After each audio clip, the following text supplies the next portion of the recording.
Hi అండి, ఈరోజు నేను పప్పు వాక్కాయ వండబోతున్నాను. దానికి కావాల్సిన పదార్థాలు కందిపప్పు గ్లాసులు, చిన్న గ్లాస్ తోటి, అలాగే వాక్కాయ. మీకు వాక్కాయలు ఎంతమందికి తెలుసో నాకు కామెంట్లో చెప్పండి. వాక్కాయలు ఇప్పుడు సీజనల్ కదా, ఇప్పుడు వస్తాయి. వీటితో చెర్రీస్ కూడా చేస్తారు. ఈ వాక్కాయలు తీసుకున్నాను, మధ్య కట్ చేసుకున్నాను. అలాగే 2 ఉల్లిపాయలు, పచ్చిమిరపకాయలు 5, టమాటాలు 2. ఇప్పుడు తయారు చేసే విధానం చూపిస్తాను. ఈ కందిపప్పుని కుక్కర్లో వేసుకొని శుభ్రంగా 2 సార్లు కడిగేసుకుందాము. కందిపప్పుని శుభ్రం కడిగేసుకొని ఇందులో నీళ్ళు, కందిపప్పు ములిగేదాకా నీళ్ళు వేసుకున్నాను ఫ్రెండ్స్. ఇప్పుడు ఈ వాక్కాయలు వేసేసుకున్నాను.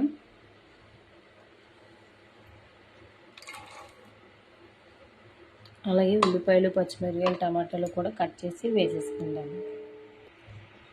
ఇప్పుడు ఉల్లిపాయలు, పచ్చిమిరపకాయలు, టమాటాలు కూడా వేసాను. మొత్తం వాక్కాయలతో అన్నీ కూడా వేసాను ఫ్రెండ్స్. ఇప్పుడు మనము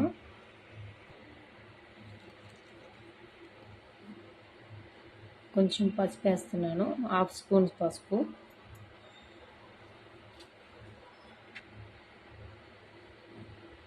వన్ స్పూన్ కారం వేస్తున్నాను. ఆల్రెడీ మనం పచ్చిమిరపకాయలు వేసుకున్నాం కాబట్టి 1 స్పూన్ కారం వేసాను. ఉప్పు అయితే తగినంత వేసుకుంటున్నాను, మనకు సరిపడినంత. కానీ ఇందులో ఒక చిట్కా చెప్తాను. పప్పు టేస్ట్గా రావాలి అని అంటే మనము కారం తక్కువ వేసుకోవాలి, పచ్చిమిరపకాయలు ఎక్కువ వేసుకోవాలి. అప్పుడు పప్పు కొంచెం టేస్ట్గా వస్తుంది. ఓకే, ఇప్పుడు మొత్తం కలిపేసి మూత పెట్టేద్దాం. ఇప్పుడు మొత్తం కూడా కలిపేసాను. కుక్కర్ విజిల్ పెట్టేస్తున్నాను. కుక్కర్ మూత అయితే పెట్టేశాను. ఇప్పుడు స్టవ్ వెలిగించేస్తున్నాను.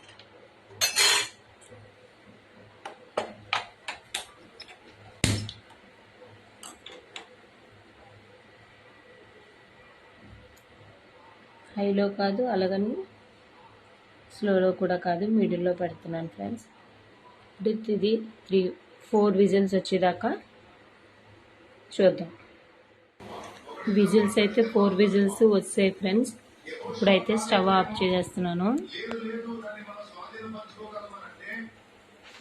స్టవ్ ఆఫ్ చేసాక మనము మొదట పైన ఉన్న విజిల్ మొత్తం కుక్కర్ పీలిపోద్ది.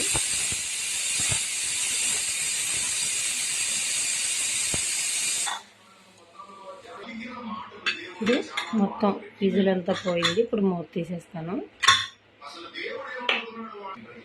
పప్పు అయితే కుక్కర్ మూత తీసాను, ఇలా ఉంది ఫ్రెండ్స్. ఇప్పుడు దీన్ని బాగా కలుపుదాము. బాగా కలిపాను. ఇప్పుడు పోపుకి సామాన్లు తీసుకొని పోపు పెట్టేసుకుందాం. పప్పు రెడీ అయిపోయింది కదా. ఇప్పుడు పోపుకి పెనం పెట్టుకున్నాను, స్టవ్ వెలిగించుకున్నాను. ఇప్పుడు పోపుకి వెల్లుల్లిపాయలు, మిరపకాయలు, ఆవాలు, జీలకర్ర తీసుకున్నాను. కరివేపాకు అయితే లేదు ఫ్రెండ్స్. మీరు కరివేపాకు మటు ఖచ్చితంగా వేయండి. మార్నింగ్ కదా, పిల్లలకి క్యారేజీ టైం కదా, కరివేపాకు అయితే లేదు. ఇలా పోపు పెట్టేస్తున్నాను. ఇప్పుడు దీంట్లో ఆయిల్ వేసుకుంటున్నాను.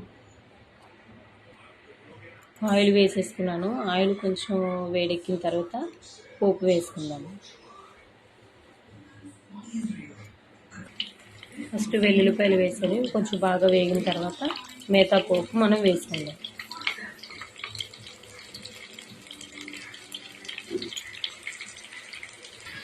వెల్లుల్లిపాయలు వేగినాయి. ఇప్పుడు ఎండుమిరపకాయలు, ఆవాలు, జీలకర్ర వేసుకున్నాను. ఇది కొంచెం బాగా వేగిన తర్వాత పప్పులో వేసేసుకుందాం.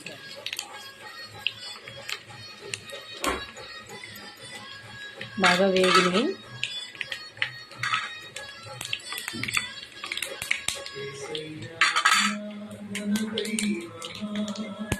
స్టవ్ ఆఫ్ చేస్తాను. ఇప్పుడు పోపు పప్పులో వేస్తాను.